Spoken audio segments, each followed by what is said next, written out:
there's a story about a young man who moves into his first apartment, and he takes out his family cookbook, and he's making his way through his family recipes. And one Shabbat evening, he gets to the recipe for his grandmother's brisket. And he's following the brisket. You know, you season it with salt and pepper, trim the fat off, cut the ends off the brisket and put it in the pan. And then, you put all the sauces and accoutrements in. He says, okay. So he's making the brisket. He kind of looks at it like, well, I've got this big pan for the brisket. Why do I need to cut the ends off the brisket? And so he goes to his mother and says, Mom, I'm making Grandma's brisket. Why do you cut the ends off the brisket? She says, I don't know. Ask your grandmother. So finally he finds his grandmother. And, his mother says, well, it must have something to do with the flavor or the symmetry of the cut of the brisket. It must cook more evenly and taste better if you cut the ends off the brisket. And so he goes to his grandmother and says, Grandma, Bubby, why do we cut the ends off the brisket?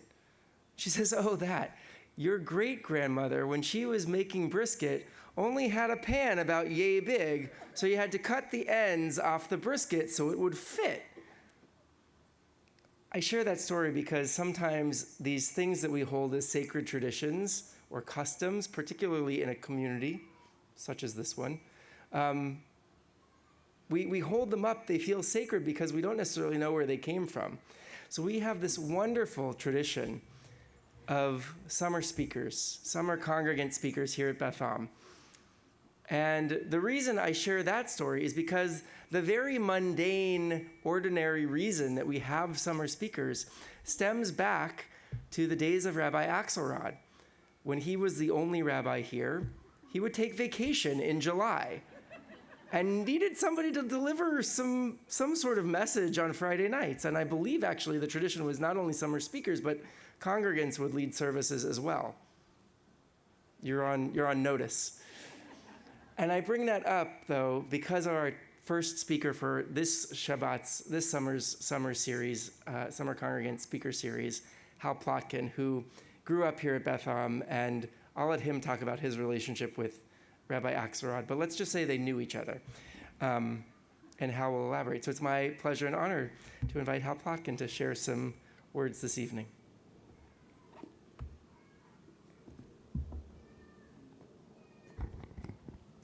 There you go. Thank you, Rabbi. I was talking, it's so nice to see all of you here. I always looking the other way. It's nice to see you in this direction. I was telling Rabbi before we got started tonight that I was reflecting that I probably know more people on the wall behind me, having been here close to 60 years. That tree over there, I planted that tree 45 or 50 years ago. So, but what a wonderful evening, so wonderful to be here in our sacred space and to hear the sound of the birds and the sounds of children. It's everything we dreamed of all those years ago.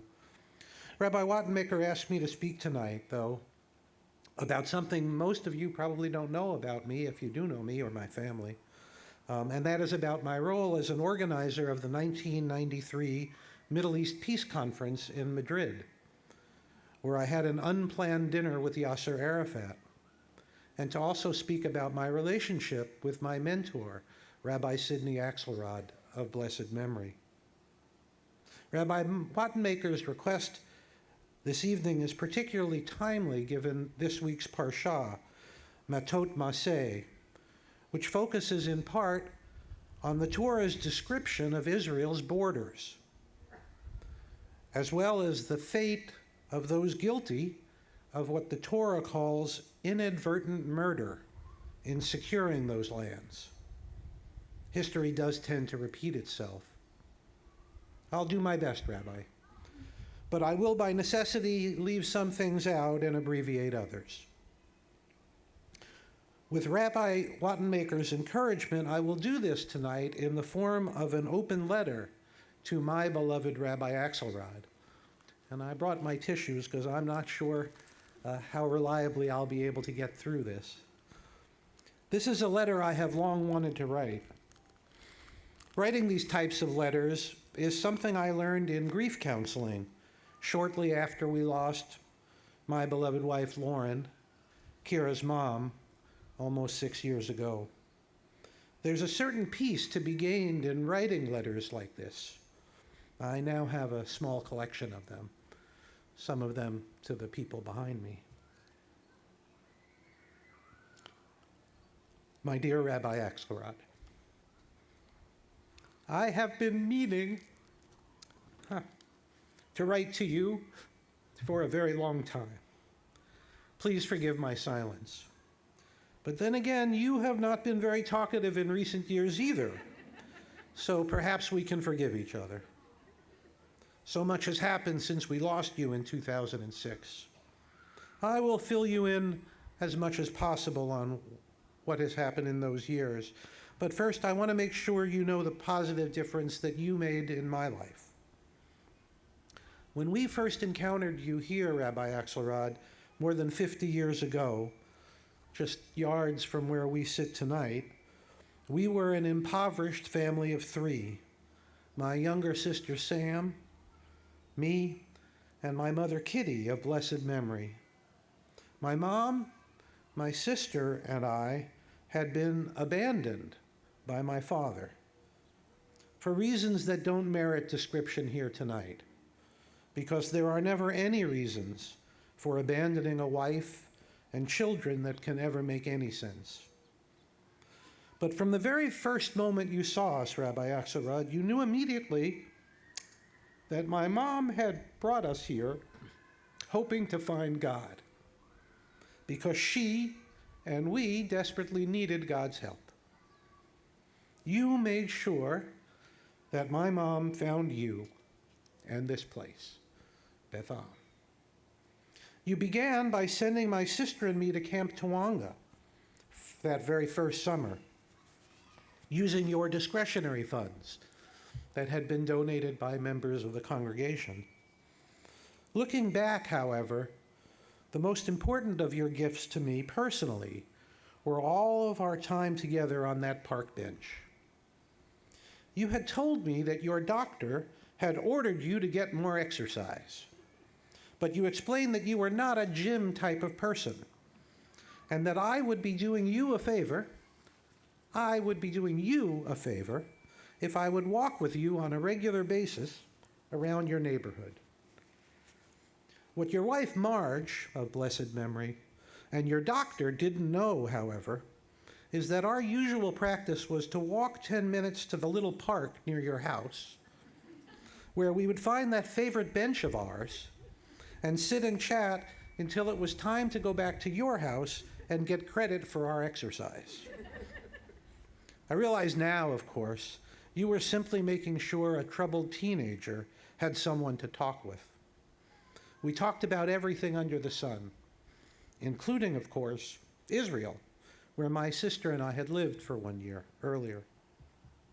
Like many of us in the Bay Area, I had Palestinian American classmates and friends I had met in school. People who were kind to me. I had first learned the word Nakba from them. You answered my questions patiently. You gave me books to read and introduced me to members of our congregation who could tell me more. And you made it clear to me that here at Beth Am, difficult questions about justice were always timely and proper. At about that same time, perhaps inadvertently, although God does work in mysterious ways, you also helped start what became my career in broadcasting and journalism. It happened back when I was still a teenager, working more hours than I should have in a local pizza joint. One day, an executive from a radio station, on which you often appeared, asked if you knew any opinionated, talkative young people who might be good guests on a new program they were creating on KCBS called Youth Inquirers. You gave the CBS executive one name, mine. I was about 14. It was my first ever appearance on local radio. My mom was initially thrilled by what became my regular appearances on local radio, as you will recall. Right up until that time, when I was about 17, and now appearing regularly on an even larger station, KGO, when on air I had defended Israel's right to exist, notwithstanding its documented and appalling use of cluster bombs during that year's border war with militants in Lebanon. My mom was alarmed to learn that my return home from the KGO radio studio in San Francisco had been delayed because the radio station had asked me to wait until their security and several San Francisco police officers could escort me to my car after they had received a call from someone who had promised to shoot me as I left the station. I was not yet 18. My mom called you next. I'm sure you remember that call, Rabbi. About an hour later, there was a Palo Alto police car parked in front of our house, a car that stayed parked there for months afterwards. Neighbors wondered if my mom was having an affair with a police officer. But I think you were even more surprised some years later when my work as a journalist led to my role in the Middle East peace talks in Madrid and my dinner there with Yasser Arafat in 1993. By then, I had parlayed my role as a local reporter and commentator, and by then the host of my own program on local radio, and in 1987 as a co-creator of Public Radio's Marketplace program, into a job as the Silicon Valley correspondent for Inc. magazine, which also ran a successful annual conference for business and investment leaders.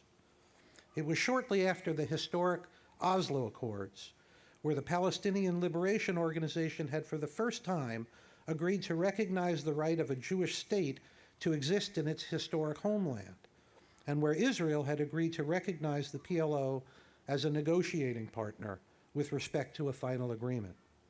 A process was established in Oslo to implement the Oslo Accord, and one of the first steps was a conference in Madrid, Spain, organized by the World Economic Development Congress, which had reached out to Inc. magazine, my employer, to organize the sessions in Madrid about economic and business investments in Palestinian territories. I was offered an assignment similar to a job I had at our magazine's regular annual conferences to invite business leaders and investors to join us in Madrid to discuss the investments that they were prepared to make in the Palestinian territories to advance the peace process. It was an easy assignment. Everyone wanted to help. By the time the Madrid Peace Conference rolled around, I had recruited dozens of business leaders and finance leaders and investors representing billions of dollars in potential investments. Everyone from the chairman of the board of Cisco Systems to the chief investment officer of what was then the world's largest pension fund, CalPERS. At the conference in Madrid, one of my jobs was to stand on the receiving line and introduce PLO Chairman Arafat to each of the members of the U.S. business delegation whom I had recruited to attend. Those business leaders were the important guests. I was not. And yet at the dinner banquet that evening, I was surprised when one of the PLO officials closest to Arafat found me at the conference staff table and asked me to join Arafat at his table, the head table, right alongside him. Arafat mistakenly thought I was important. What did he know? Arafat's invitation also led to that photo. I think, Rabbi Axelrod, you may have winced when you saw it, when you first saw it, taken right after the dinner that showed me and Arafat, eye to eye, surrounded by a crowd of onlookers, engaged in a smiling, brotherly handshake, looking triumphant. In Madrid, I also moderated several of the panel discussions, which included Israelis, PLO leaders, potential investors, and luminaries who included former Secretaries of State George Shultz and Andrew Young, among others. We all know what happened next. one disappointment after another. In the end, it became apparent that we were far too optimistic and naive about what we could accomplish, and even where we should start. What I and many others soon realized, and I encountered this in Madrid in very direct ways, were that there were saboteurs on both sides of the negotiations. And there were very powerful saboteurs on both sides. There were Israelis and others who hated us and who hated me personally for what was happening in Madrid. They hated me for supposedly embracing Arafat, who was complicit in the murders of innocents in Israel and elsewhere.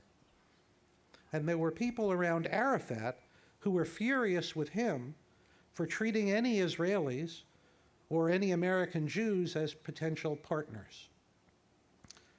In the end, it turned out that we were trying to build a peace that too few people, too few Israelis, and too few Palestinians wanted.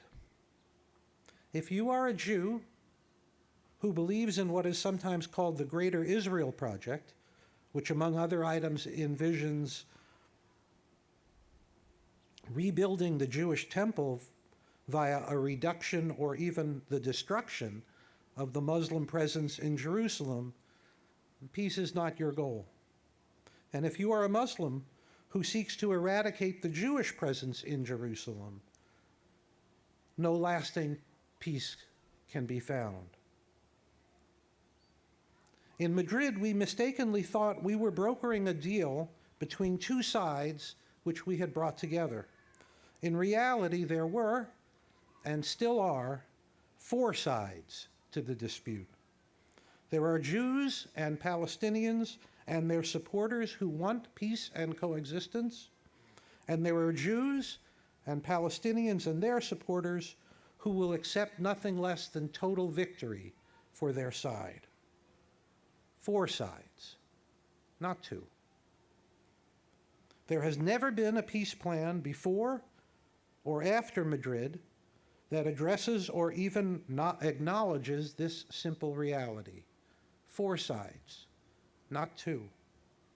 2 years after Madrid, when it was clear that everything we were working for was falling apart, I published a proposal which I called the Partnership for Peace, that I hope might play a role in restoring the lost path to peace.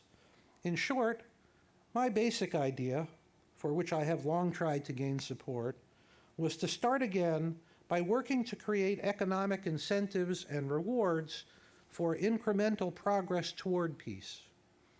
Just one specific way we could do that, for example, is by establishing a tourism peace tax paid by tourists in Israel with the proceeds directed towards individual Palestinians. Direct payments from Israel to individual Palestinians in exchange for their peaceful and lawful conduct, with payments suspended to anyone whose family engaged in violence.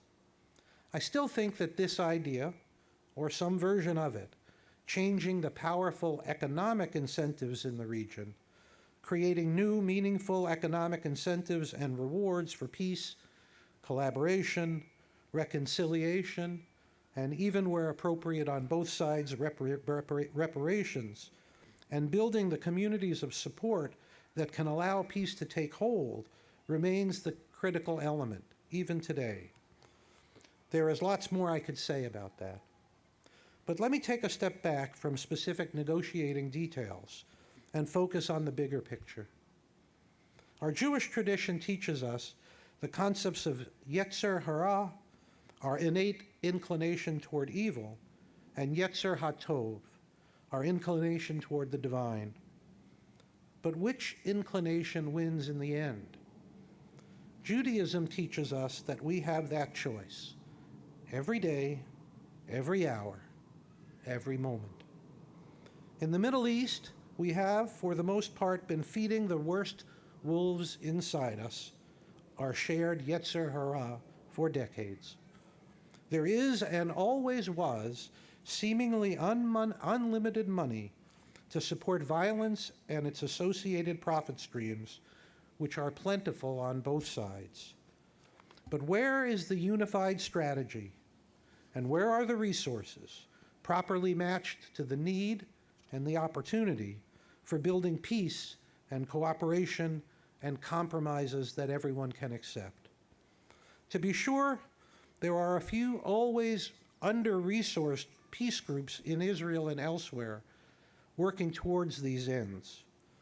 But most of them are almost always limited to trying to keep their tiny teams intact, and none of them can possibly engage in the peace work at the scale that such efforts are needed, even though doing so would cost less than the cost of a single weapon system.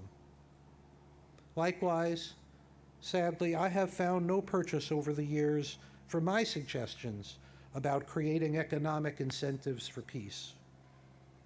You get what you pay for. And in Israel and in the Arab world, we have paid for war after war, even though a better item, peace, has always been within reach of more creative thinkers on both sides. I know those people, and I still talk, even now, with many of them. Most recently, when I was honored to be given the task of serving as the moderator of the International Scholarly Panel on Exiting Violence, an effort that was funded by the Carnegie Endowment for International Peace during the pandemic. To be sure, Israel can't make peace with those who are committed to eliminate it. And likewise, Palestinians can't make peace with those determined to deny their lived reality. But we can find common ground and expand the common ground among those who see the futility of continuing the conflict. And while those ranks have certainly shrunk since Madrid and have been winnowed even further by the horrific events of October 7th and all that has followed, we are still here, and they are still there, often with local women in their front ranks. May the time not be too distant when all of those voices will matter too. But let me end this letter, Rabbi Axelrod, on a more hopeful note by telling you some of what is happening in your shul. It would absolutely delight you to know that we now have a remarkable, brilliant, inspiring woman from sub-Saharan Africa, the first woman ever ordained as a Reform rabbi from sub-Saharan Africa, now standing in your pulpit, helping to lead us. We have a cantor whose beautiful, soulful, stirring voice and manner almost magically lifts us toward the spirit that unites us. My daughter, Kira, whom you met at your house as a toddler, and who is named after my mom, often joins the cantor on the bima, and sometimes even fills in for her. Can you imagine that? And we now have a new senior rabbi, Rabbi Wattenmaker, who reminds me of you. Like you, Rabbi Wattenmaker is not physically imposing, but something about him conveys a great strength. He speaks with your same gentleness, and he listens with the same expression you always carried, as if the person speaking to you is all that matters in the world. Rabbi Axelrod, when you led Shabbat services here, we always closed by reciting the 23rd Psalm together, led by your melodious, wavering voice. The 23rd Psalm, you know, yea, though I walk through the valley of... The 23rd Psalm, which you treasured, contains a promise that touched me greatly as a troubled young person in a troubled family. Surely, your voice promised each week at the conclusion of the psalm, goodness and mercy shall follow me all the days of my life, and I will dwell in the house of the Lord forever.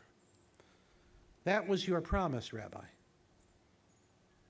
I took it personally, and 50 years later, here I am, Hineni, still in the house of the Lord, the house of our people.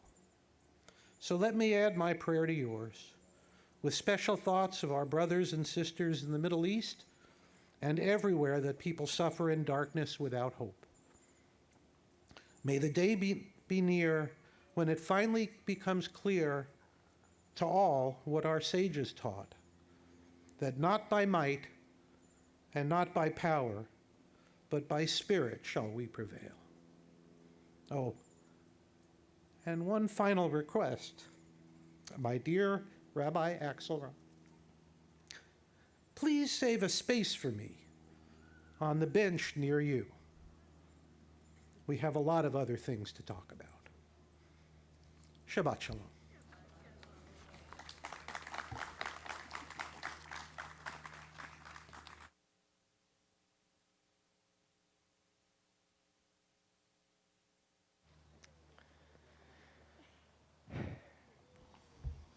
Thank you, Hal. Beautiful. Not only because there was a nice compliment in there about me, but beautiful. All of us. We'll continue our service